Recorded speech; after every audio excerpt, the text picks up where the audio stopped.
Hi friends, welcome back to our channel మా ఇంటి రుచులు. నేను మీ స్మార్ట్ విజయ. ఈరోజు నేను క్యారెట్ బీట్రూట్ ఫ్రై అయితే చేసి చూపించాలనుకుంటున్నానండి. ముందుగా క్యారెట్ బీట్రూట్ని ఇలా చిన్న చిన్న ముక్కలుగా అయితే కట్ చేసి పెట్టుకోవాలండి. ముందుగా స్టవ్ వెలిగించుకుని ఒక కడాయి పెట్టి కావాల్సిన ఆయిల్ అయితే వేసేసుకున్నానండి. ఆయిల్ కూడా మనకి వేడయింది. ఇప్పుడు ఇందులో కొద్దిగా ఆవాలు, కొద్దిగా జీలకర్ర, 2 రెమ్మలు కరివేపాకు, ఎండుమిర్చి, దంచుకున్న వెల్లుల్లి, అలాగే చిన్న ఉల్లిపాయను అయితే కట్ చేసి పెట్టుకున్నానండి. ఇవన్నీ మనకి బాగా వేగిపోవాలి. ఇలా వేగిన తర్వాత క్యారెట్ బీట్రూట్ని కూడా వేసేసుకుంటామండి. మధ్య మధ్యలో కలుపుకుంటూ బాగా ఫ్రై చేసుకోవాలి. 10 నిమిషాల తర్వాత మూత తీసి ఒకసారి బాగా కలుపుకొని రుచికి సరిపడా ఉప్పు అయితే వేసేసుకుంటామండి. ఒకసారి బాగా కలిపేసి మూత పెట్టి మరొక 10 నిమిషాలు అయితే ఫ్రై చేసుకోవాలండి.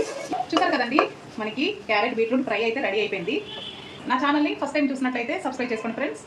మరొక రెసిపీతో మళ్ళీ మీ ముందుకు వస్తాను. బాయ్ అండి.